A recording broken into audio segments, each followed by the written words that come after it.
Yes, sir. Yes, sir. Yes, sir. Yes, sir. This is usually the part of the show where I'd have a nice and interesting, well thought out opening dialogue. But tonight I've only got one thing to say, fellas, and it's this. Are you ready?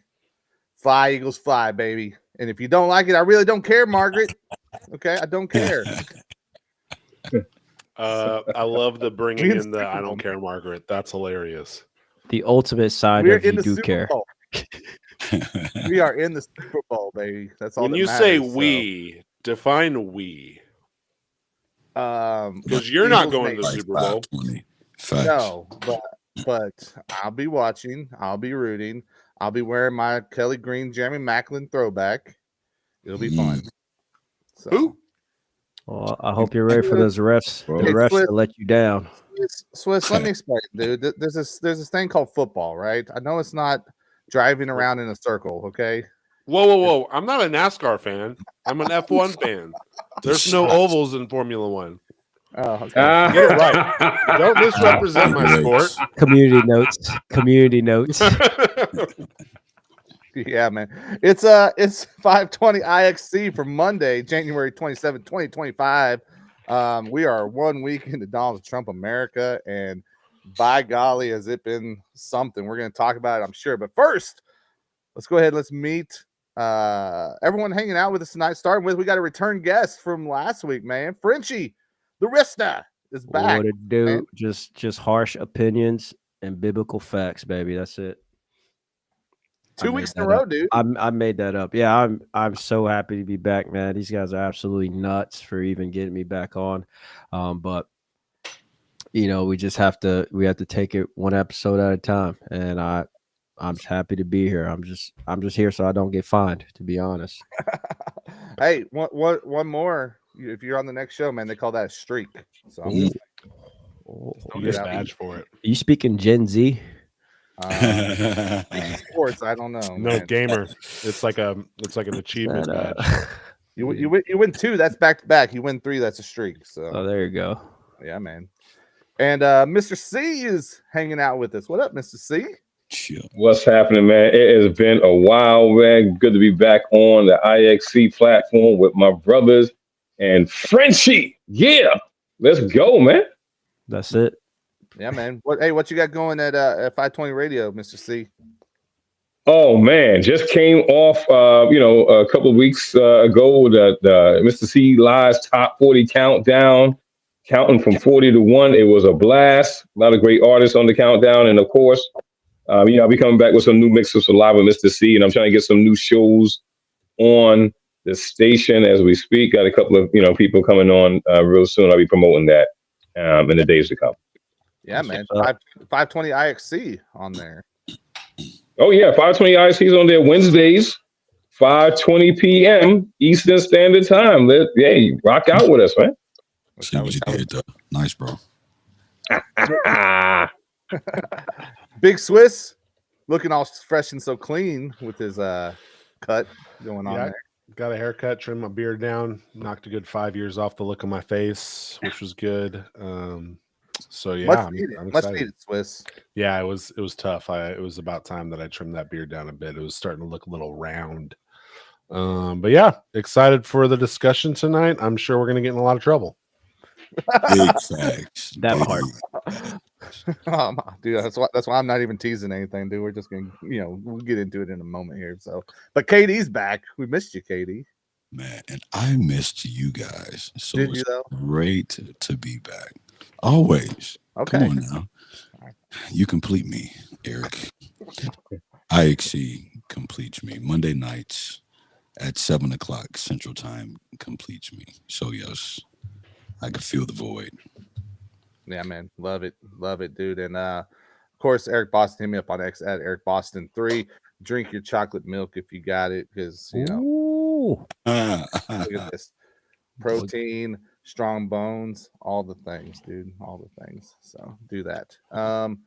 Yeah, man. We're gonna get into it. Let me get back to this screen. I'm not even gonna talk, dude. We're just gonna watch this clip and we'll start talking. Hopefully this works well. I'm trying this a different way here tonight, but let's see if we can't check this out.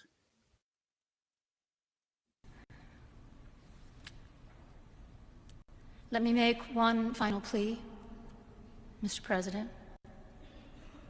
Millions have put their trust in you.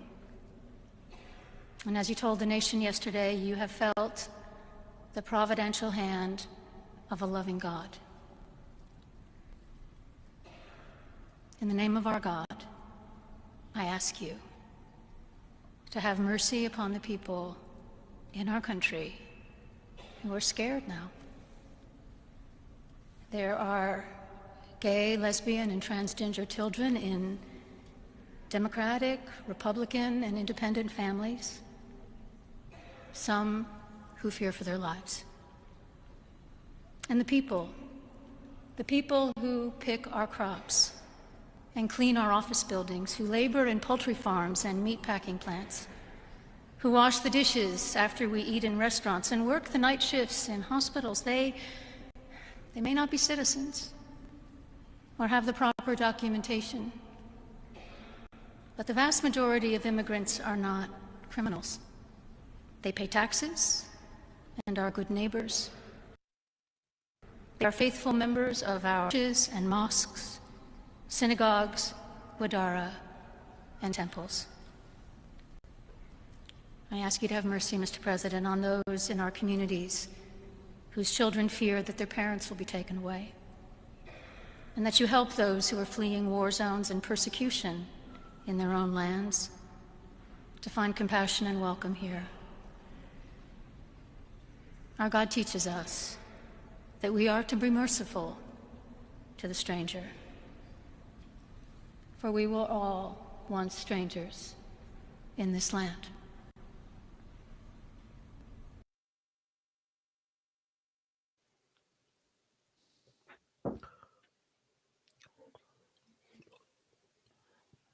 All right, I know it started having some issues there. But I trying Was to that get stuff. was that AI or was that a real person? I mean, apparently it's a real person. So that was what is Marianne Budd? Booty. Booty? Is it Booty? Booty. I think it's Booty. I think it's Booty. Okay. Either way, that was the National Prayer Service last week, which is something that takes place Inauguration Week as part of those whole festivities. And obviously, she took the opportunity to talk about a lot of things there. What do you guys think? What was your reaction to this? I think, honestly, there's some stuff that's not like so crazy. But then I think there was some stuff that I'm like, we're stretching it a little bit here. What do you guys think? My question would be the same just like before we even get to the content. My question is the same of a man named Peter Heck. I actually tweeted this today that he's an op-ed writer for Not the Bee, which is Babylon Bee's non-satirical website that just talks about crazy stuff in the news that should be satire. But he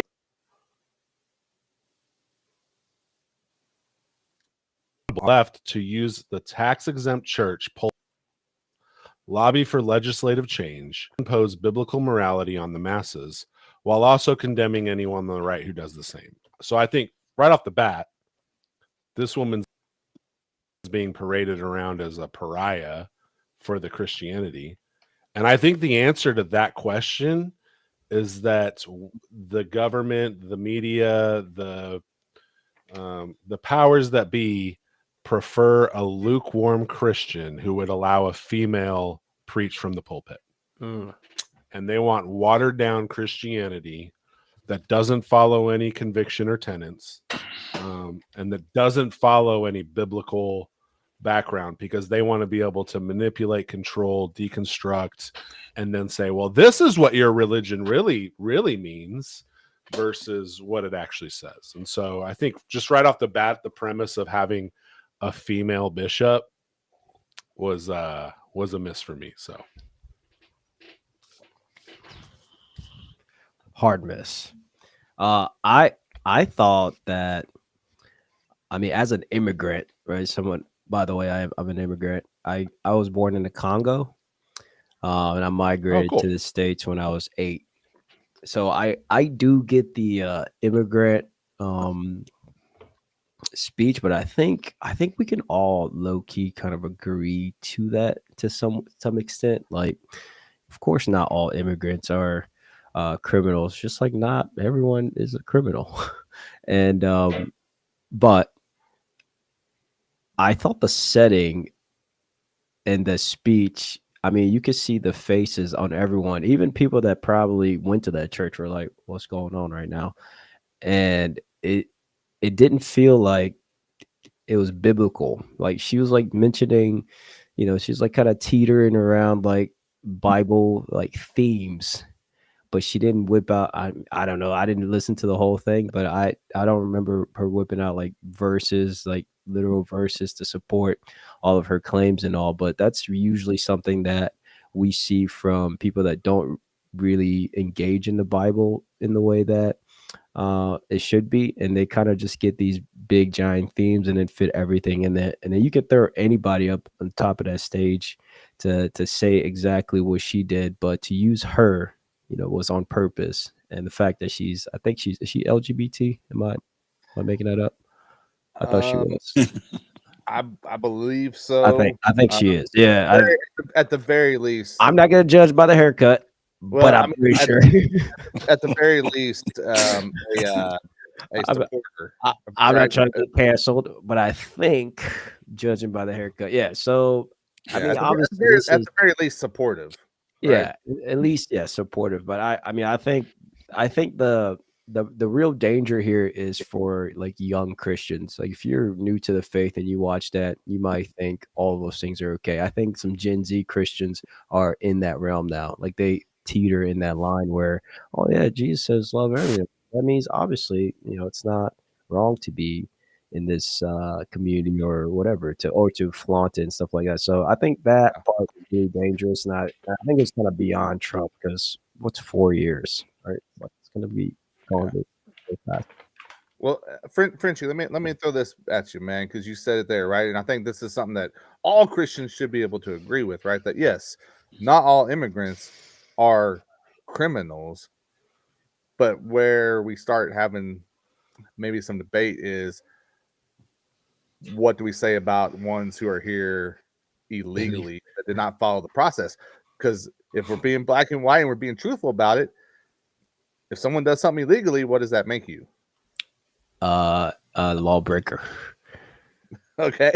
Well, I mean, you have to. I mean, to me, the context has to stay on what she said: immigrants, not illegal. Notice she didn't say illegal, right? And the reason why I say that is because I'm first generation in this country. So my father was born in my father's from Guyana. He came here in '68. I was born in '73, and my brother was born in '72. So now, what happens is, honestly, there are a lot of people that will follow that narrative that not just illegals don't belong here, but any immigrant doesn't belong here. And I've heard the talk even recently from a friend of my dad's, like, "Oh, you should go back to your country. You should do this. You should do that." And the problem is, let me ask you, see, but is that what is coming from Donald Trump and his administration? Because I've not heard them say that if you're here legally that you got a problem. In fact, he came out today talking about being in support of the and it's going to slip my mind. Was it the HB1 visas? I'm not saying it comes from him. That's not what I'm saying. But the target of the a lot of people are emboldened by his presence in that Oval Office. Is my point. If that makes sense. So that's the danger. So it gets past the quote unquote illegal immigration matter, and it gets down to some people feeling like nobody from another country belongs here, which is problematic. Well, yeah, because I mean that's flat out against the foundation of this country, period. Right? But we should do that. But I think doing it, following the process and doing it the proper way is important. I also think there was a lot of hyperbole there at the beginning, where she's talking about children being afraid for their lives. Like I'm can't connect some dots on that to say Yeah. how we're coming to that conclusion. Katie, what do you think? So first of all, to echo what Swiss mentioned, which apparently Swiss got Starlinked. You lost me at female bishop. Let's start there. Okay. Secondly, isn't this usually what happens when people go to church? You find a church that's not in truth. You walk into the church, you're expecting church things, and then you get stuff that's not church. And then you walk away assuming, oh, must be what church is like. And it's not. So there he is.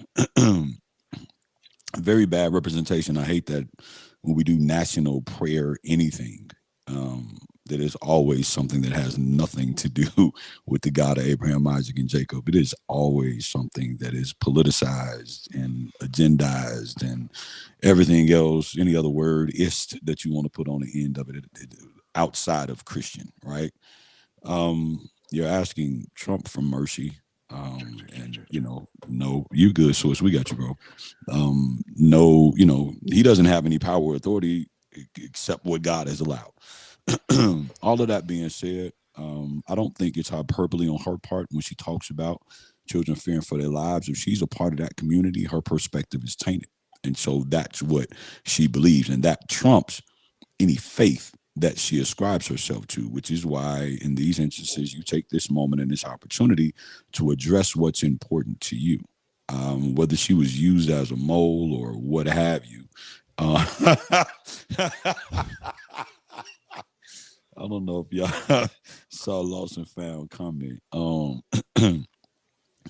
But I don't know if they use it like a mole, man, or a setup or what have you. She took her shot, man. This is equivalent to like Mike Todd getting on TV and saying George Bush don't like black people. You know what I'm saying? Like, this is one of those. But I use Mike Todd because it's very less. No. I use Mike Todd on purpose. Oh, okay. Because it's very less authoritative and very less intentional. It's almost accidentally. I'm going to hide behind my soft, tender voice and my soft appearance, and Mr. President, while I have your attention. And J.D. Vance is over there to his wife, like she's talking about the Mexicans, dear. The people that clean our homes. She's talking about those folks, dear. When she mentions them, he's explaining this speech to his wife while this lady kind of goes on this diatribe. I just think it's bad for the church as a whole because people don't differentiate; they just lump it all in. To C's point, though, and this is a conversation that I think a lot of times gets overlooked, is let's just say, for example, if we talk about removing, birthright citizenship, when we talk about things like that, if I could tell you just because you were born here, you're not a citizen any longer, if I could do it to one group of people, I can attempt to do it to other groups of people. You can't, when you have somebody who has a very wide net, and who does things from a knee-jerk perspective and does not think out certain aspects. A lot of times folks who will say that they side with good will champion the things that stand out that appear to be good. And we do have to understand that, the Bible says to try the spirit by the spirit. Everything that's good is not God. So if I say I want to get rid of X amount of people, these type of folks who are doing these types of things, I could very well remember Satan masquerades as an angel of light, right? And so he can appear to be doing things that are beneficial and helpful. By the same token, there are underlying agendas, there's motives, there are things that are behind the scenes that are going on that if I can push, I'm only after this type of people, but behind the scenes, I'm trying to get rid of everybody. Like, that's how we do this. And I think sometimes, unfortunately, we just kind of look at the blanket press clipping and we don't read the entire article. Yeah. And with that, man, like, I've said it before, I'm not out here to tell people to love Trump or anything along those lines, right? Now, is there some stuff that he's about that I can get with? Sure. Is there some stuff that I can't? Yeah. And that birthright piece is one of them. That's like, that was stupid for him to even try to be pushing through because there's just no way. There's no way to get it approved unless he takes some steps that does cross. He rewrites the entire Constitution of but he can't do that on his own. I don't know about the entire, but yeah, I get what you're saying. If there's any congruence between any of the articles, then that means not only do I have to rewrite the one that I want specifically, but then I got to rewrite the ones that are congruent to that one, so that they all make sense. Yeah. Well, but the book right things though is an amendment though. That's it's an amendment. It's not a bill of right. My for some reason my camera dropped when you guys were talking about the pastor. She is married to a man. Oh, however, has lived with him and her girlfriend at the same time. Man, shut up! Come on, like, see, stop it. Wait. I'm not kidding. I looked it up. So Don Juan would have been more apropos. Hey, what? You know what you're getting. You know what you're getting into. And so my whole thing to have in the church, right? This clearly makes sense. I'm just like, come on, you guys. Like, this is your attempt. Like, this is your got him moment with Christianity. It's just like, well, you guys are just misrepresenting it on purpose at this point. And the thing with that is that she was specifically chosen by someone. She didn't say, "I'm doing this. I'm stepping into this role." Someone put her in that. Someone got fired. Somebody got fired. But can I say something real quick about this? Yeah. Now we appear to be not literally, but this appears to be some disagreement, say, about this woman bishop who's LGBT being on a pulpit as a prelate, right? Mm-hmm. But for decades, we've been okay with LGBT being part of nationally syndicated gospel shows, and we don't address that. Right, we're sleeping at all of it, bro. We address it. The media does so if we're not addressing what's at first base, why are we trying to address what's at third base? That's my question. That's a rhetorical question.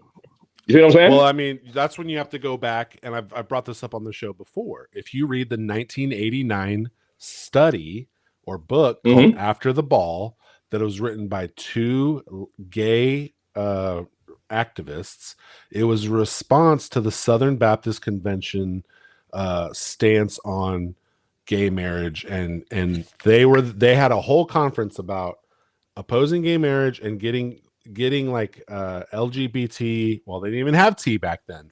They had a whole thing about getting it out of the media. They wrote a book in response that was specifically designed for it is the actual playbook that they ran to get us to accept LGBT T stuff in our culture. They wrote a whole book on, like, here's what we need to do. We need to get into sitcoms. And we don't need to be main characters. We need to be side characters, and we need to be sympathetic side characters. We need to make people sympathize with us. We need to do that for about 10 years, and then we need to get main characters. Like, they literally wrote this playbook out. Now, to the author's credit, they specifically excluded MAPs, minor attracted persons. But those people are now using the same exact playbook. And we're not ready for, and the transgenders are using the same exact play. They're just looking at this book. After the Ball was written in 1989. Go read it. It is what they are doing. Like, they told you what they're going to do, and they went and did it. And we slept at the thing. We slept at the gates. So it's going to keep happening. What one generation accepts, the next generation embraces. I want to say one more thing. I don't know if you guys saw this, but there is one recently South Asian country that just legalized gay marriage. I think it was Thailand. Yep.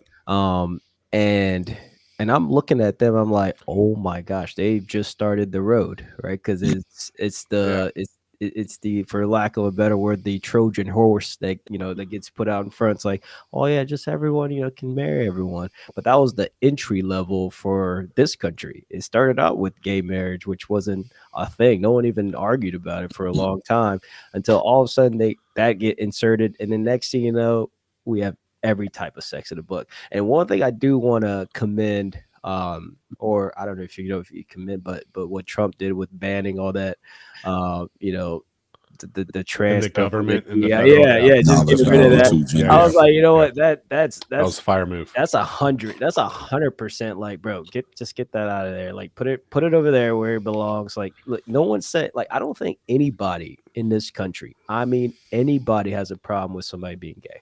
I don't think somebody can go, yeah, man, that guy's gay. It bothers me. Like, it doesn't really bother you. It does not stop your everyday life. You know what I mean? Like, it does not impede upon how you live your life every day. And Facts. and that's one thing that I can never, I can never see why they always say, oh man, my rights, I'm fearing for my life. Like, I'm like, where are you going all the time? My barber's gay, There's who all this cut my shit. hair this weekend, and he says it all the time. I'm like, dude, you live in one of the most liberal cities in America. Like that's you're what I'm fine. saying. They They were either shutting live down your traffic this weekend there, Swiss, What? weren't they? In Dallas? Didn't I see that they had like streets shut down and stuff with protests?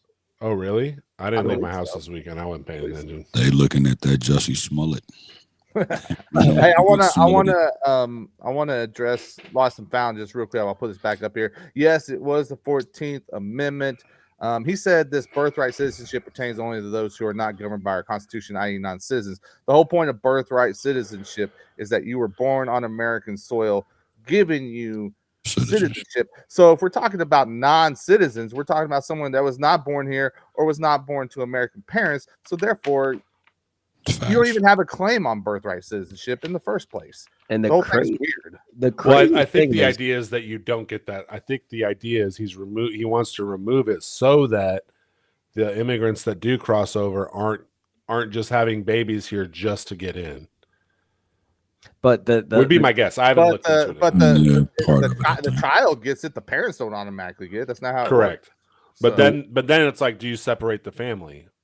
And I think we would all agree, no, we wouldn't separate the family. So then what do you do with the illegal status of those that did come over to do that? Like, it creates a compassion issue. I said it like this, man. I don't know what y'all think, and we're gonna get into a little bit more of this here in just a second. But I said it like this. Illegal is illegal, one way or another, right? If I walk down the street and I rob the gas station, no one's gonna be protesting and saying, "Oh, turn a blind eye to it." No, it depends on it if you're in Chicago or San Francisco. Well, I mean, but it's a choice that's made, right? And, right. And we can not like it, No, right? We like- can not like laws, but if we don't like laws, then lobby our lawmakers, right? And see if we can get changed. But at the end of the day, as Christians, are we not told that the law of the land is what we have to follow while we're here? Give to Caesar what is Caesar's. Yep. Katie, you looking at me like don't wrong. compromise your salvation. Right, Jesus exactly. said it best. That part. Exactly. Well, and to bring it a little bit more closer to home in the sphere that we occupy here at 520, we are connected to the CHH world. Let me get over here so I can bring it up. We've seen Christian rap artist What Up RG. He's on Reach Records. He's been tweeting a lot the last few days, and he's got some stuff that ties into this. And we know that he's got a history, and his story is very close to all of this here. But let me pull this up and check it out real quick. So he said, for my Christian fans who feel it's okay for, quote, illegals to get deported, you can't call yourself a Christian and neglect the marginalized and oppressed. There are thousands of honest, hardworking people who are being separated from their families every day because of unjust laws. What's your guys' response to that? And again, this isn't picking on RG by any means. We're looking at the bigger narrative here, because this is conversations that are happening, it seems like, without ceasing, especially for the last few days. It's just going on constantly. Not like it hasn't been happening, and I don't see an end in sight there. What do you guys think, though? I mean, I have a hard time with us telling Christians they're not Christians because they view something, especially in the world of politics, differently than we may. EB, I'll say straight up, I don't think any Christian can even call out any Christian and say, like, you're not Christian. Because first of all, it's God who looks at the heart, right? It's all in the heart anyway. Because there's a lot of people that even walk around, don't claim to be Christian, or, don't put it up front, but in their heart, they might have faith. You know what I mean? Because didn't people get healed from Jesus by just touching his coat or whatever, right? It's all in the heart. So for a Christian to say, "Oh, you're not Christian if you do this or if you support this," is crazy to live on that type of hill. You know what I mean? To kind of go, this is definite. You're definitely not Christian if you're not supporting this. But ultimately, I think what we're falling into the trap of choosing a side, right? We're choosing a side that's not God's side, because the only side we choose is God's side. That's it. And we will fall in this trap of choosing between these two political parties, or whatever whatever, left, right, red, blue. Like, when you get into that trap as a Christian, it's almost like you've given up your focus on the kingdom. Like, you're no longer, looking up. You're kind of just looking down into the world. And yes, the world's going to force you to pick a corner every single time. Any issue, they're going to force you to pick a corner. And really, what non-Christians and people that hate Christians, they want to put you into that corner. Like, every time I have a conversation with somebody that's not Christian, they always try to get you into a corner or something, right? Whether it's abortion, legalizing drugs, all types of stuff. They want to get you into a corner, so then they go, oh, you're not Christian then, or you might not be as good Christian. So I respect his opinion for sure. I mean, I'm like, why not? But I think it's a little aggressive to say you're not Christian if you don't support this, because what happens if you just voted for that president? Technically, you do support it. Yeah, I don't know if I fully agree with your statement, Riff, because I do think there are things people can say that would allow me to say I don't think you're a Christian, such as I don't believe Christ is God. Oh, well, Then yeah, I would, then I think says, I, yeah. I'll get it. So- Somebody says so, it like, that blatantly, yes. Yeah. sure. I do think there are things that contribute to that. I think. Well, first, let me say this. I really like RG. He's really nice in person. He gives you dead eye contact. Like, he really cares. Every time I've seen him, he asks me about my family. He goes out of his way to say hi to me every time I'm like around him. And so I really like RG. And I also think he's probably one of our best. I mean, I have his album up on my wall right there. Like, he's one of the best creatives in our space. And I do want to give him a pass for the emotional comment that he made because of his experience. But at the same time, I think it's weren't we just a couple months away ago from saying, if you vote for Trump, you're not a Christian. If you vote for Kamala, you're not a Christian. If you support abortion, you're not a Christian. They did. And everyone was coming out and being like, whoa, you can't talk about somebody's salvation. And now it's happening again with this specific issue. Well, however, I think hold on. I think there's two things that could be true. I think it's true that the Christians should have compassion on the marginalized and the oppressed. Absolutely. I'm not disagreeing with that. But to say you're not a Christian for wanting a vetting process and cleaning up a system is an interesting take, because when we do look at the Bible, when we see from Genesis to Revelation, God provides a way for the sojourner to enter into the fold, right? Like, Israel is always, like, the ancient Israelites were always asked to allow the sojourner in. However, the nuance that is always thrown out with the Christian argument is the sojourner was always expected to assimilate into the Jewish customs. They were specifically asked to observe the Sabbath. That's Exodus 20:10 and Deuteronomy 5:14. They were expected to participate in the Passover, Exodus 12:48 through 49. They were expected to have obedience to the law, Leviticus 18:26. They were supposed to have equality under the law, Leviticus 24:22, Numbers 15:15 to 16. I did a lot of homework. Let's go, Swiss. They were supposed to have prohibition against idolatry, Leviticus 22, and there was supposed to be charity and inclusion for these people on our part, or the Israelites' part, and that's Exodus 22 and 21 and Leviticus 19:34. So there's plenty of context for how the Christian and how Israel and how we are supposed to operate with the foreigner as a body of God. And so when we look at what we're talking about with illegal immigration, is we are wanting these people to go through a process, give to Caesar what is Caesar's by paying taxes, and become part of the culture in which they contribute in a meaningful way that doesn't be a drain on the resources that then also cause tax hikes on the people that are here. And so I don't meet a lot of Christians. Obviously, there are some racists out there, but like, I don't meet a lot of Christian conservatives that are against immigration. They are against 9 million people walking through a border. And when we look at the Bible, what do we see Nehemiah building around walls? Yeah, walls. Like, what do we see around the Vatican? Like, it's wild that the Pope has a take on our borders when there's a wall around Vatican.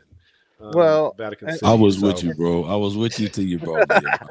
Well, hey, and It's- well, Hey, it's- Nehemiah it built, sounds- it's- built a wall. but we also have to remember that when we're talking about this situation in America, America is not the church, right?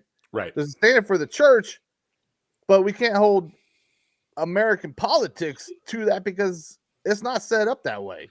Yeah. Like that is not the same thing. So the government has its rules, right?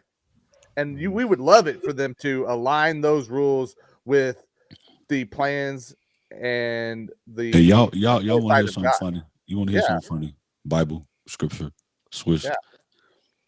Did you know that Jesus himself Was was an immigrant at one point? Well, can I we mean, just he's pause technically and an think about immigrant that, from the like, spiritual world. really quickly? Not just that, but naturally.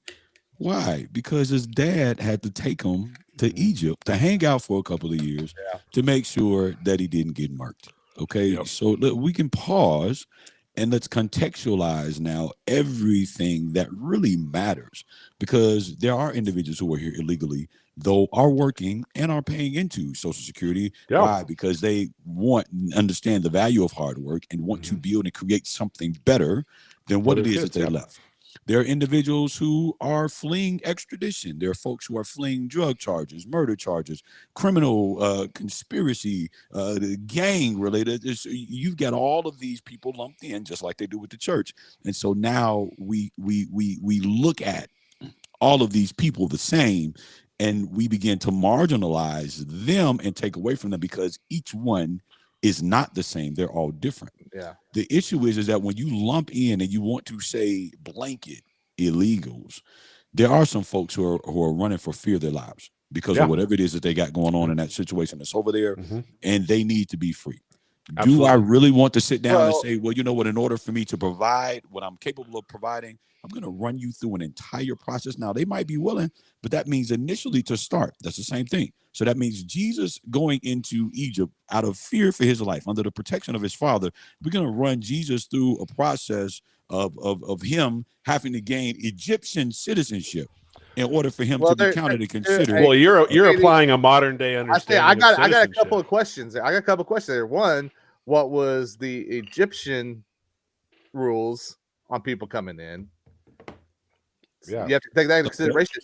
But two, I think you made an interesting point. So, we're making choices, right? Yeah. And sometimes the choice is worth it. The chance, the risk is worth it, right? Go back to me going down the street and robbing the gas station, right? If I need that, whatever, I'm taking that for my family, and I've said I'm willing to take this risk. Now all of a sudden, am I accepting of the consequences that could come with that? Right? Yeah. The problem is it's extremely difficult to vet.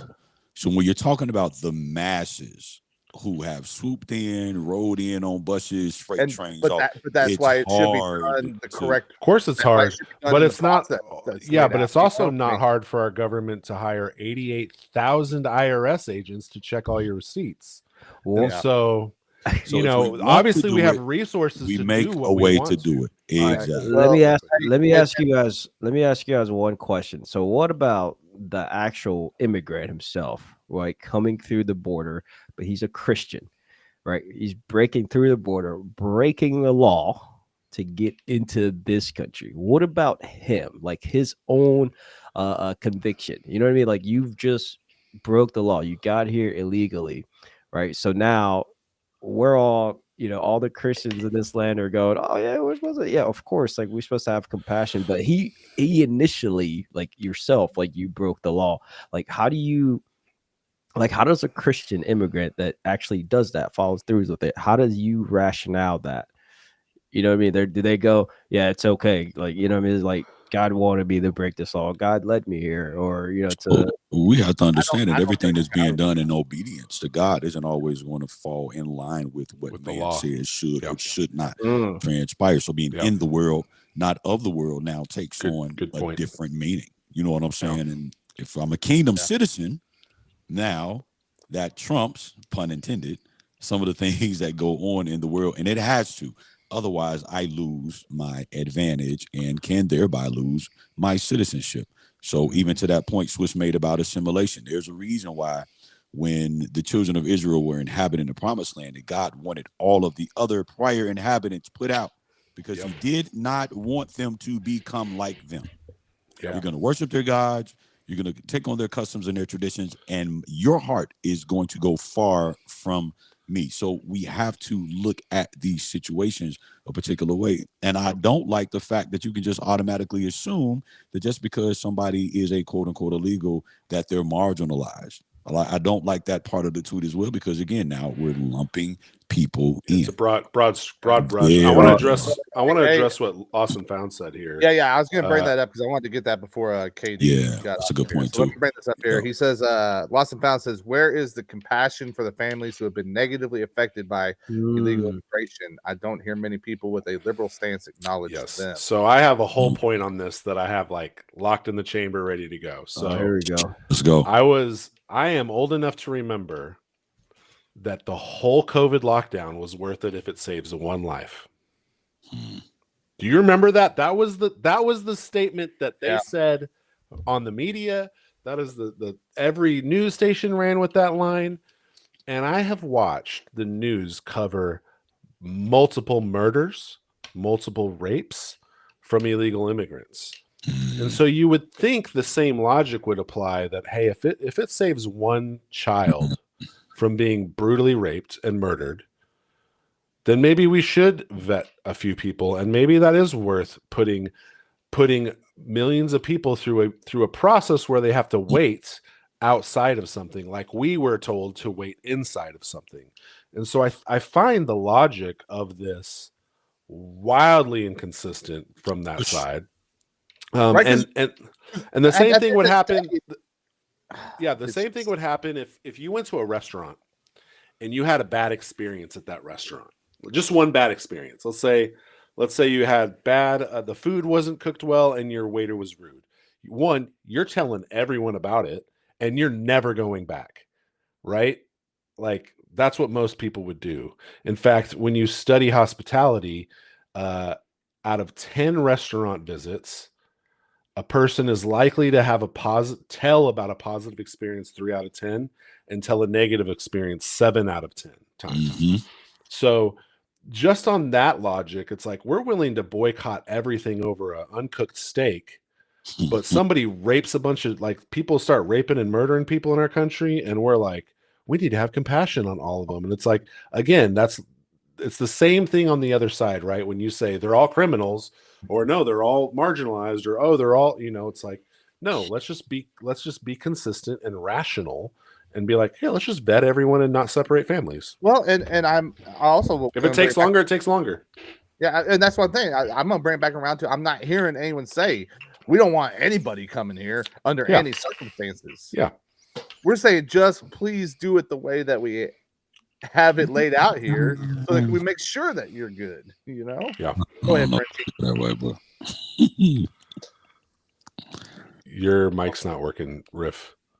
Oh, I'm saying that's interesting what you said. Sorry, but I would highly recommend you not follow the logic of the government or anybody that none of that stuff makes sense, man. None of it. I've been confused since day one, but I think that's the point. I think they don't want you to get it. They don't want you to figure it out. Yeah, that's why you're supposed to be really busy working and chasing a career, because if you sit back and just look for 5 seconds, like, wait a minute, did you guys know taxes were illegal in it's like 1940 something, okay? Like people literally theft. Add one tax, people were like, what? And then we threw a bunch of tea into the water just to get tax, for one tax. But I'm like, okay, wait, the rationale, because you know what?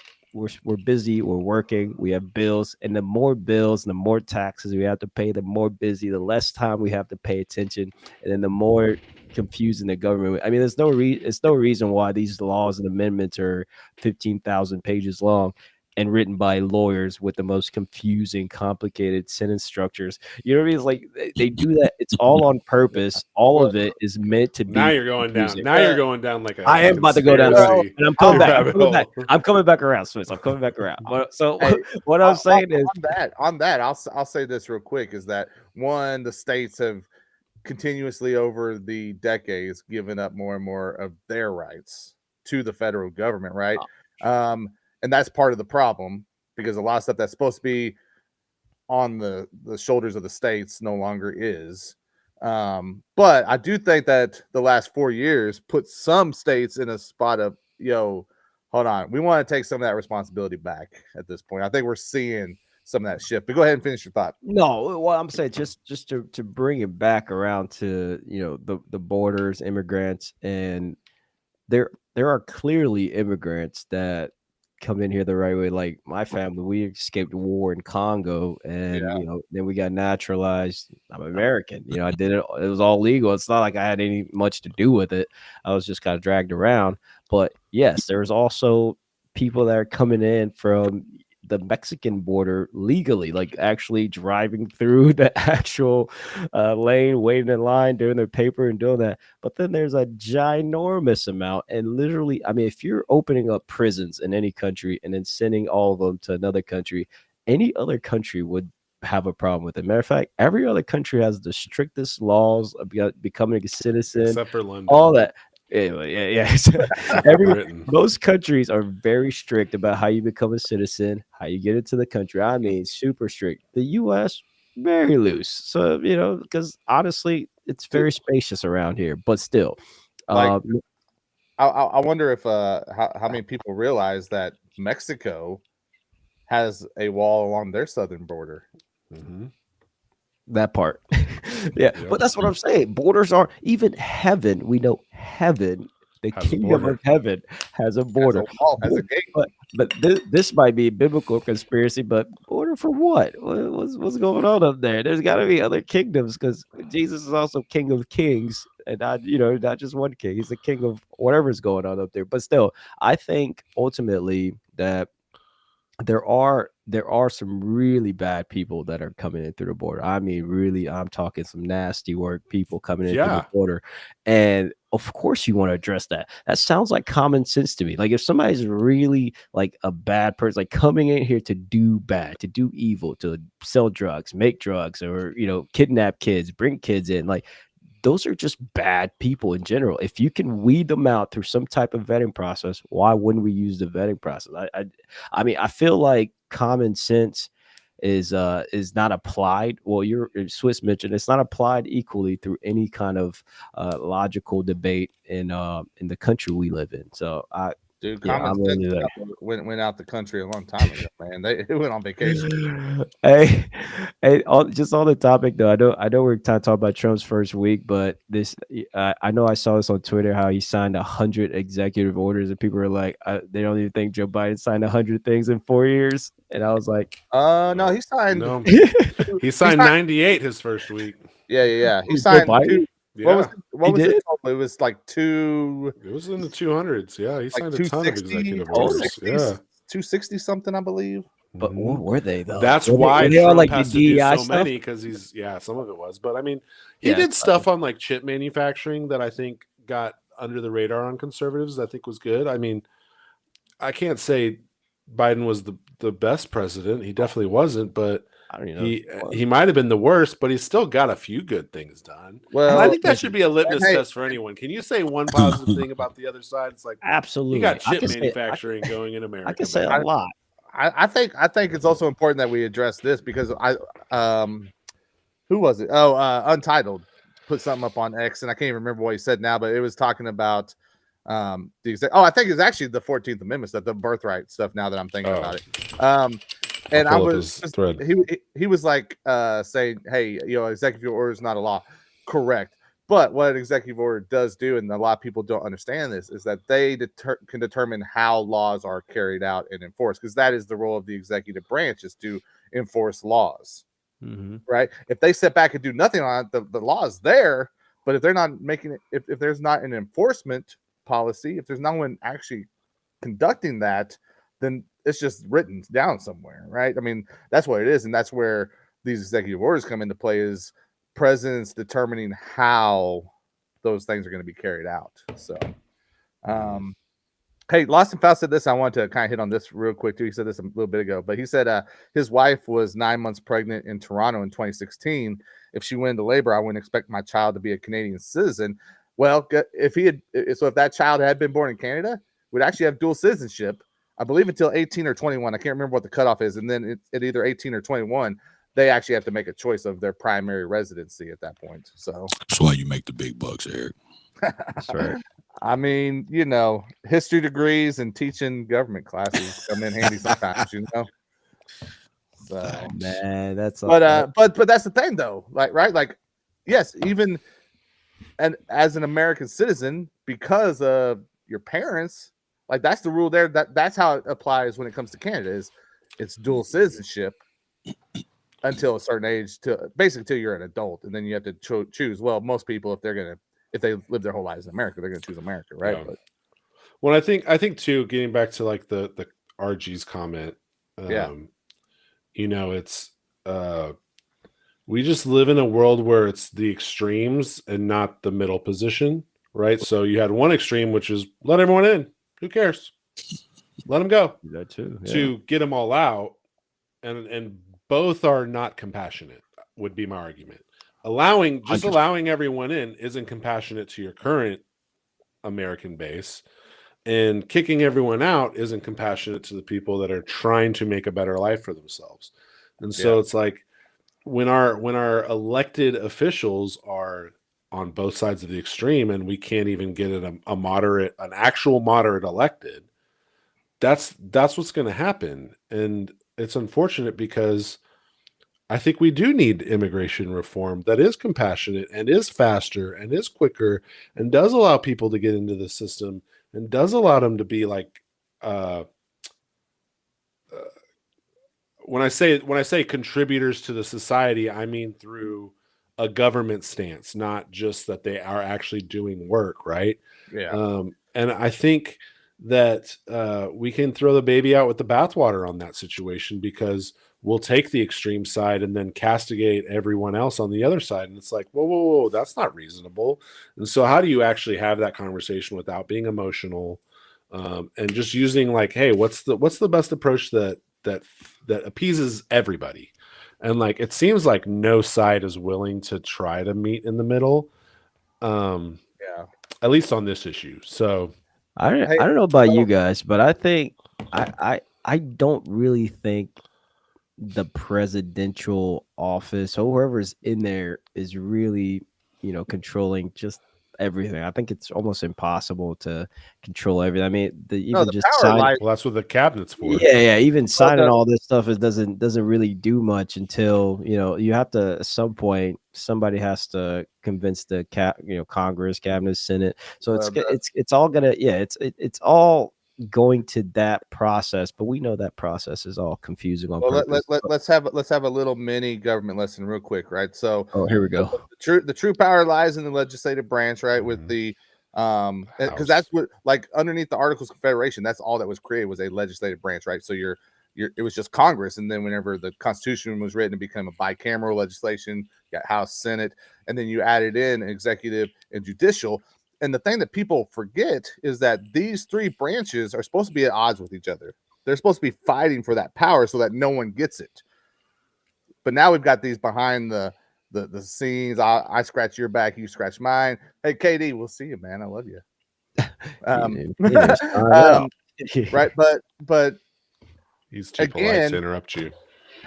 Again, the more that the states have given up that power, the more the federal government has become greedy and above, and views themselves as above all else. Man, we need to get some of that back. And I'll say this, man, like Swiss, I totally agree with you. The process of immigrating, not efficient. Yeah. But I will say this, there's not just one way to do it either. There's multiple ways to get into this country and be doing it correctly still. Right. There's different options depending on what kind of visas you're applying for.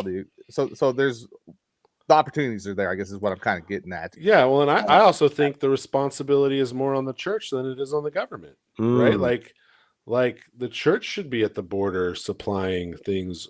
We have a really high Afghan population here in Dallas, and a lot of them are refugees. And our church has a refugee outreach that we like supply. We have women's nights, we have men's nights for Afghanis. We do great questions where they come in and they're able to ask questions about our faith, and like we dialogue with them. And it's like, hey, like you're here, we're gonna like provide some basic needs and some basic infrastructure for you.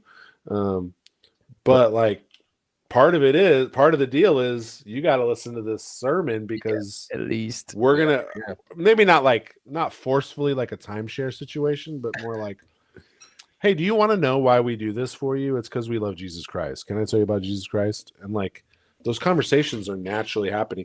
Most people want to have that conversation. So the whole idea of like you're not supposed to talk about religions or politics is wild, because that's what everybody wants to talk about. Everyone. I just want to say on Swiss, just to comment on that. You know who created those Afghan refugees? Well, this was like even in Trump's day. Like, oh yeah, no, I'm saying in general, they've been created. Yeah. Swiss, what do you think of AOC like telling illegal immigrants how to get around all this stuff? It sounds like something AOC would do. Right. I don't even understand why she keeps getting reelected. Like, dude, she's one of the stupidest people I've ever seen talk. And you've seen that other person that ran for president talk. Yeah, that's true. Dude, God bless her constituency. You know what I'm saying? So hey, listen, God bless her and keep her. Amen. Right. Hey, I want to circle back around, man, before we get wrap things up here tonight, guys, because again, going back to that, and I think the big picture thing, and I think we said this in our chat as well, Swiss, was that the reason I think this tweet stood out is because a lot of us have seen the sentiment of, well, you're not Christian if happening within the culture, happening a lot within CHH. And I know that I don't know, man, like the emotions are high right now, you know, even within CHH itself. And if we're not careful, we'll reach a boiling point, right? And what happens at that, I don't know.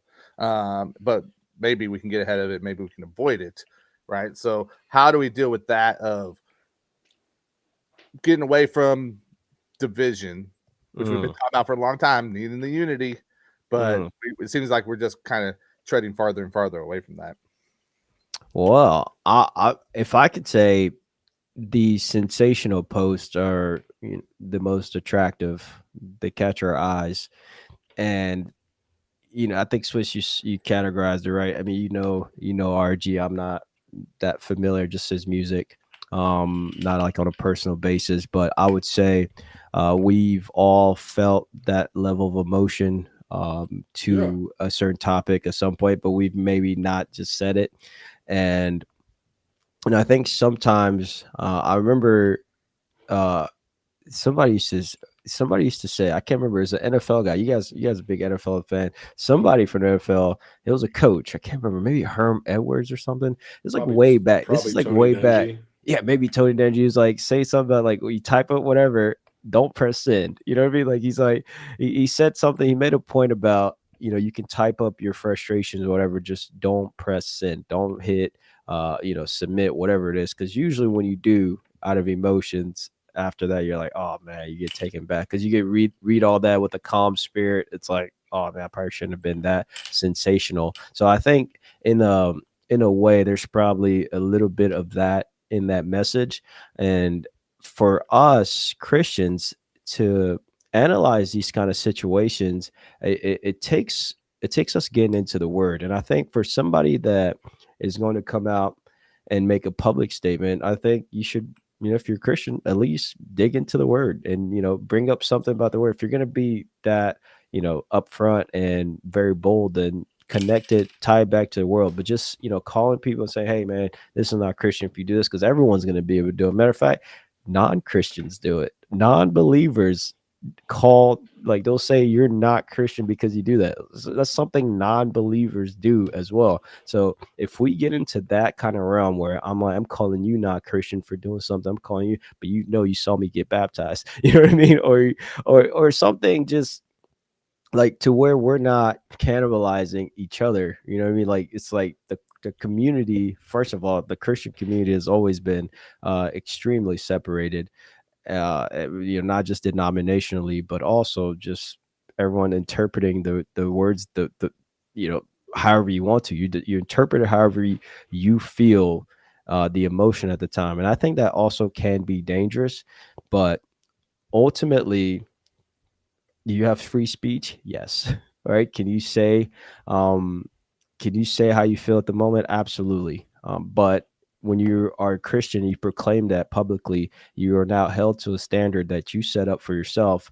And however, you show your life, however you share your life with people, they're going to hold you to that standard. So whoever that person is for What Up RG or somebody, I'm guaranteeing there's an old head that probably sent him a text after, like, hey man, you want to talk? Hey man, what's going on? Like, let's chat it up. Like, it's just there should be some dialogue or some I guess, for us to be more mindful in how we say things so we don't sound so sensational in our speech. Yeah, because on the flip side, the conversation is, well, we can't expect the world to not act like the world. Right. But we don't apply that same thing to the Christian, expecting the Christian to think exactly the way you think about the faith, be as sanctified as you are in your walk, no matter how long you've been a Christian, no matter how many times you've read the Bible. We're willing to say, hey, you're like, I think it's just wiser for someone to assume, like, hey, I don't think you've reached that point in sanctification where you have this conviction yet. I think that's like a very reasonable thing to say to somebody that is fair. And you're talking about convictions, not essentials. What RG did here is he basically made a tertiary issue. Well, I don't think it's a tertiary issue. Well, I think at the heart, if I'm representing his point fairly, I think what he's trying to say is we're supposed to love our neighbor, which is a law, which is an essential to the faith. But he's tying it in with legality, which is instituted by the state, not by God, in this specific context, and that we are supposed to apply that. So what he's really asking for is either, does the state need to accept the biblical mandates and become a Christian nation, or are the people supposed to assimilate to Christianity against the government? So it's like you can't have your cake and eat it too. It's just, I think it's an irresponsible thing to say, especially when you're willing to give the world a free pass, but not your Christian, who may not have the same conviction or same level of understanding or same life experiences as you. As a result, right? Like even you, Riff, like you're saying, you're an immigrant. RG's an immigrant. You guys have two very different opinions on the matter. So who's right? Who's objectively right between you two? God's right. Yeah, and I think that's what I'd like to get to on that conversation of like, hey, I think you can have an opinion on it, but it's not an essential. But you do need to have compassion for these people. And if you're going to make that statement, I want to see you at the border doing everything you can to help these people, or funding them, or donating your time or donating your funds to these organizations. Yeah, sponsor somebody, like, and maybe they are. Like, I'm not assuming that they aren't. I'm just saying, I wish someone was like in his ear. Now, like I said, we're not here to bash on RG by any means, but I do wish someone was in his ear and be like, yo, maybe you need to log off Twitter for a little bit, because this wasn't the only tweet.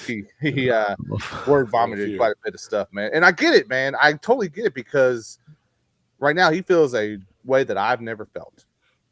Okay, but sometimes social media isn't the place to air all that out. Yeah, like maybe go talk. 270 characters isn't enough. It's not enough. If you think about how the the Jewish people applied the law against Jesus during that time, right? Because at some point they're being persecuted by the Roman government themselves, right? They're already being persecuted. And then they have this guy. They're like, hey, man, this guy says he's like one of us. But then they're like, wait a minute, let's use the law against this guy. So at what point do we turn into that part? It's like, because there's some Christians that are like, yeah, the gun ho one, yeah, get him out of here. Yeah, like you're using the law. But that's because we're not really persecuted in this country. Like, we are allowed to, say you hate the president and walk out of your house and go to work every day. That's not the same in like Pakistan. You know what I mean? Like you say that, they're going to find you that next day. So it's like, we're not persecuted enough. Like I'm curious if we were actually persecuted, literally like they do in like third world countries as Christians, would we still speak, this like this bluntly? Like would he still would he still say something like that if the government's on you and also they're on that illegal person too, right? They're on both of us. Like technically we're all on the same side, but I can't stop and thinking about how we can also as Christians use the law to to reprimand other Christians almost. It's a weird. Well, if we were persecuted, our faith would grow. We're not persecuted, so our faith is dying in America. So that, I think that's the litmus test, is like Christianity is rising exponentially in China, where it's against the law to be a Christian. But it's dying here in America because we have diluted it. We have turned away from it. We've elected officials that are half-baked on their religion. They're compromised.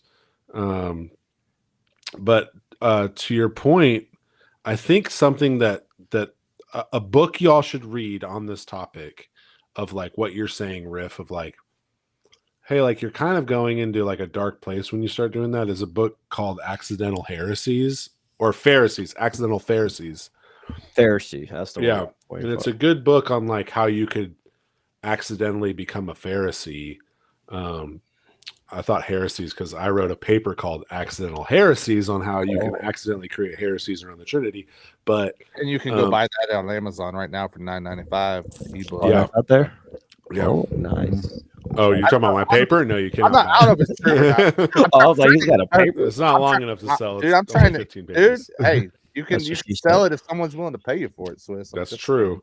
It's all about marketing, dude. Yeah, the whole book's about how you can become an accidental Pharisee and use a law that is not intended to be used in a certain context to castigate your brother in Christ. So yeah, I would recommend reading it. It's a dangerous road there, because I feel like just to be upfront, when I was in college, I had a semester where I felt like I was becoming a Pharisee. Like I was starting to compare, like, oh yeah, you do bad stuff, like you go to the club, you're terrible. Like, hey man, like I was like, man, I look back on that time, I was like, good gosh, like I was a Pharisee for a semester. Like no wonder, I'm running around like crucifying people. Like, hey man, you're terrible. So that can happen. This is why when you see these sensational headlines, it's important to go, okay, what does the Bible say first? And as all Christians should do, because I mean, it's not what Up RG says or not what Lecrae says on whatever, because that's what most people are looking for, that are just, looking for some sensational stuff. It's like, what does this guy say? What does KB say? But really, it's like, all right, what does the word say? And can I just rely on that? Cool. I could be cool. Well, and what does the word say holistically? Like, how are you allowing Scripture to interpret Scripture? The first two rules in hermeneutics is, one, context is key, and two, never read one verse. No, to make a statement. Like, there's always a supporting verse. There's always multiple supporting verses. And so when you are making the claim that Christians are supposed to care for the oppressed, the widow, the marginalized, and whatnot, in what context do you mean that? Does that mean harboring criminals in your house? Fugitives? Like, technically, if you let Paul stay at your house, you were doing that. Right. Like here would be my question is, like, would you just let a complete stranger into your home with your children sleeping in your bedroom without at least asking them a couple questions? In the bedroom is a little aggressive, maybe downstairs. But yeah, that I think It's common sense. What you're posing there is a question everyone's going to have the same answer to. Yeah. No one's gonna, unless you're, back in the 80s in the hippie days. I feel like some of those people would have gladly said yes to that. Yeah. Well, and we've been saying it, man. We've been saying it. One, you gotta get in the word. We gotta read the word. We gotta understand the word. We gotta let the word teach us stuff, right? And here's the thing: we also have to be willing to be honest about what is our personal preferences and the way we'd like to see reality be. Mhm. And if it doesn't line up with the scripture, we need to be willing to admit that and seek that forgiveness, seek that change. Now, I'm not saying that RG needs to go do that. That's not the point here that I'm making. I'm saying if we want to see things get better, and I think that's what we've been kind of getting at with our conversations here, is we want to see things improve. How do we do that? Because we have to worry about the Christian culture. Donald Trump's not going to worry about it. Joe Biden's not going to worry about it. We have to worry about it. Yeah. EB, do you think from like a real high level, do you think things will actually improve? Because the Bible kind of tells us things don't improve, especially Matthew 24. Jesus is saying things won't really improve. So that I struggle when people, when people say, yeah, things are, supposed to improve, supposed to get better. But I think ultimately they don't, kind of in a like if we're talking, It's gonna get worse before it gets better. Well, okay. So yeah. my honest opinion on that is yes, it's going to keep going downhill, but that doesn't give us an excuse to stop seeking it, right? It's the same way. It's the same way where a lot of people like to say, "Well, we're all broken and we're all sinners," as if that's an okay statement to live by. And it's like to keep sinning. Yeah. Yeah, that's not an out. It's not a scapegoat. It's okay, but your goal is to not do that regardless, right? Your goal is to chase that holiness, right? To chase that sanctification, right?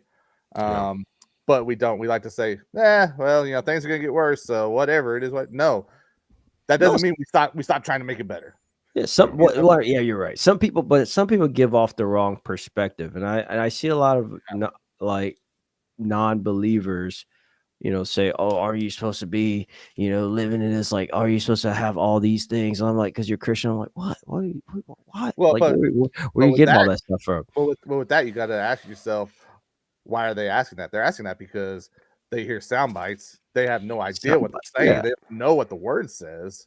I think I find Christians that have soundbite versions of the Bible. 100%. Christians that we talked about that ad nauseum here, man. Yeah, I'm like, bro, what? How do you not even? I don't know. But anyway, that's you can get to that point. You can go on and on. But ultimately, I think we're all kind of saying that the Bible is the truth, is the final truth, and how we interpret it is very, very, very important as well.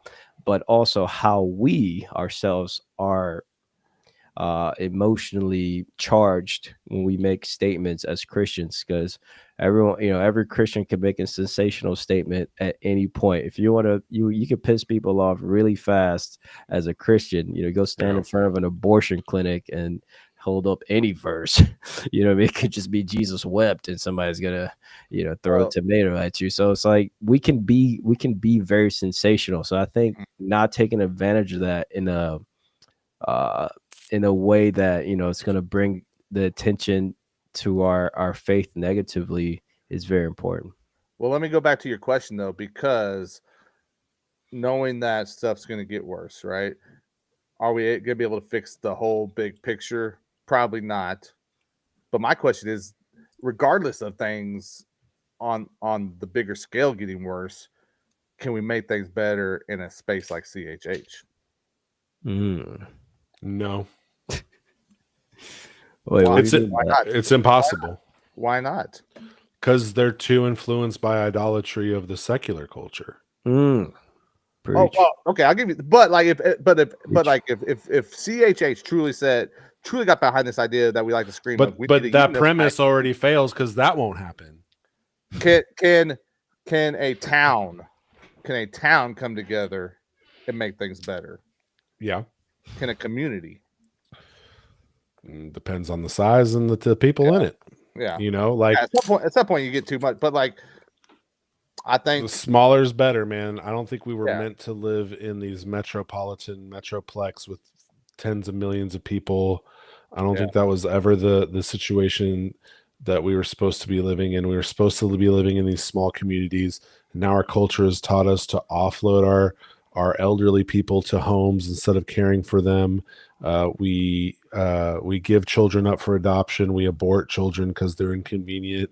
Like, we're never going to get there at the scale that we are at.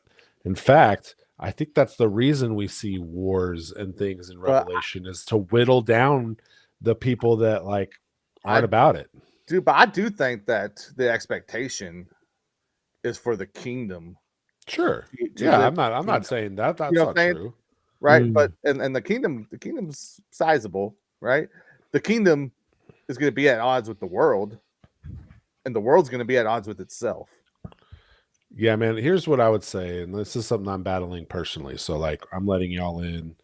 This is like a piece of vulnerability of what I'm battling with in my head right now. Like, I tweeted a couple days ago, like, as we've talked about it on the show a lot of like listening to secular music and how that could lead down like a bad trail. And there's some people that have convictions against it, and there's some people who are like, it's a conviction, I don't think it's a big deal. And I tweeted this thought the other day because it literally popped into my head. I was like, can you imagine God telling Israel, hey, when you're done wiping out the Canaanites, you should start singing their songs. Don't sing my songs. You should sing their songs too, because they got some dope songs. Those Canaanites, they got the high production quality. You don't. You've been in the wilderness too long. And like that's really convicted me around like what I'm thinking about, like what is an idol and like what are we doing with our time to glorify God? And like I even thought it last night. Last night was the first football game I watched in 4 years. And I was like, this just doesn't do it for me anymore. And like I'd rather be doing something else than watch. And that's not against like I think we have freedom to be entertained. But like all I felt like was I was getting ads every 15 minutes or every 5 minutes for 2 minutes, bro. It's way too many things. And I'm like, okay, I'm actually starting to see a pattern here that like I'm not aware of because I don't get to watch commercials on a regular basis. I have ad-free everything. And so when I actually watch ads, I'm like, this is an ad? Like this is wild. Oh, right. And we're so desensitized that we will like sit and just stare at it just like this is. So it's I'm not gonna lie, I completely, just to be just as vulnerable to it, I recently, and I mean like probably 6 or 7 months ago, where I deleted like Spotify, Apple Music from that same conviction, because I used to think, all right, I don't actually listen to everything that's new, because I always loved like early 2000s everything, right? Sure. R&B, hip-hop. I just thought music was just made. I mean, it sounds so good, it sounds timeless, the beats are just always hitting. I'm like, and I just love, and I had these like playlists, this R&B playlist where I just like I'll steal ideas from, because I'm like, I'm just I'm listening as a producer, I'm not really taking it all in. But then I'm like, I am taking it all in. You're taking all of it in. And I'm like, okay. And I made a video about this, even, putting myself out there, because I was like, I realized you really can't. Like, it's like saying, oh yeah, I'll just do a little bit of, hard. What's the hardest drug out there? I don't know. Heroin. Yeah, just be like, oh, I'll just do a little bit because I'm still chilling on this side. But that's actually going all through your system. And I realized that the music, no matter how innocent you think it is, it's our souls are in there with the Holy Spirit. We're sharing that in there with the Holy Spirit. You're just bringing in all this, you're bringing in all these ideas from these songs that are never that good. Even the really good songs, they're trying to hide it. We know what they are, and they're going all to your brain, and you're thinking, oh, it's not going to affect you. But it made me, and I ended up in the clubs because of these songs. You know what I mean? I ended up all types of places because of these songs. You don't even know, but the song is telling you what you're gonna do. Well, it's all industry planted too. Like there's an intentional message behind everything. It's 100. Well, that's what I'm saying. They're not hiding it from you. Never hit it. So it's I was only like, the independent artists that actually have the creative license and integrity to write what they want to write. And I don't think you need to delete Spotify or Apple Music. You can have a phone full of Christian playlists and podcasts. I agree. I think you get rid of Spotify.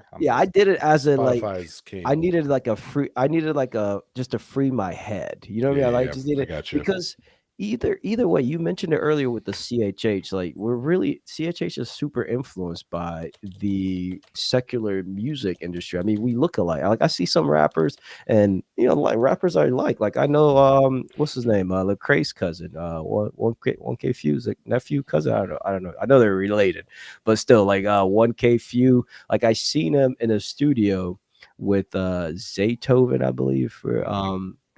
There's like a video of him on his Twitter, I think. Him in studio with Zaytoven, but he's got, he's blinged out. They got the same outfit. Like you look into that, that you can't tell that because I think that's too anecdotal for you to make an assumption off. No, but it's also right. It's very exactly. You're right. It's anecdotal, but I'm saying like mentally for me, because I know the music and I know who I'm looking at and stuff like that. Like I can't decipher all that. I think it's too. It's very close, right? It's very related. I love CHH. And I wanted to be the music, but I was like, it's so influenced that. I mean, it's so tight, and I think we're at a point where the music is good enough. We can branch off. Right? We know how to make beats. We know how to make a dope play. On its own merit. Yeah, like we can just branch off and really stop acting like that other industry that we know is corrupt. This is the craziest part for me, and I like pointed this out aggressively on the video because I'm like, we know the music industry is corrupt. Like everyone, you can't ask one artist out there and be like, hey, is the music industry kind of corrupt? They'll be like, yeah, immediately. Like they know that. Even ones going into it know it. So I'm like, if you know that, why would we copy something that's corrupt and evil and bad? Like, why would you want to copy? If you're going through the same channels, like you're just what's really the difference other than the word? But I get it. I did talk to, I don't know if you guys know Dice Gamble.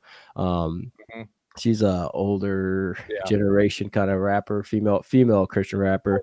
But yeah, because I used to work with the Holy Culture, and we were just kind of texting. I was like, she was like, why you don't release music on these platforms? I was like, man, I feel like these platforms are secular music heavy. She's like, well, that's where all the lost people are and stuff. And I was like, that was a good point. Like I did not, you know what I mean? It's not that I wasn't thinking that way about it. She was like, well, that's where all the lost people are. Like, where are they at?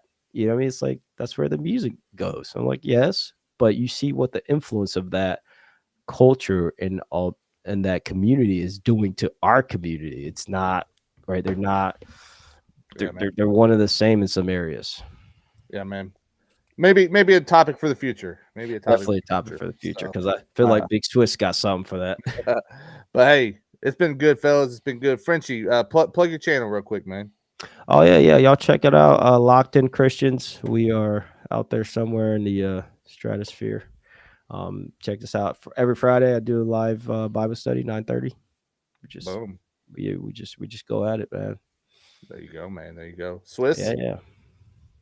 I still haven't released my top 10s for 2024. Put that out, bro. I need to do that.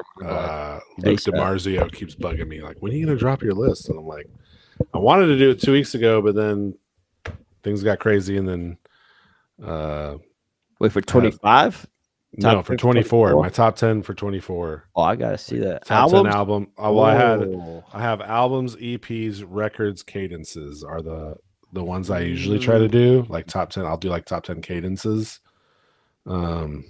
just to like, these were my favorite verses and deliveries of the year, but I really haven't had time to sit down and record. So maybe I'll skip. Well, actually, I have to skip next week because I won't be here anyway, but I need to find time to do it. So stay tuned for that. It'll come.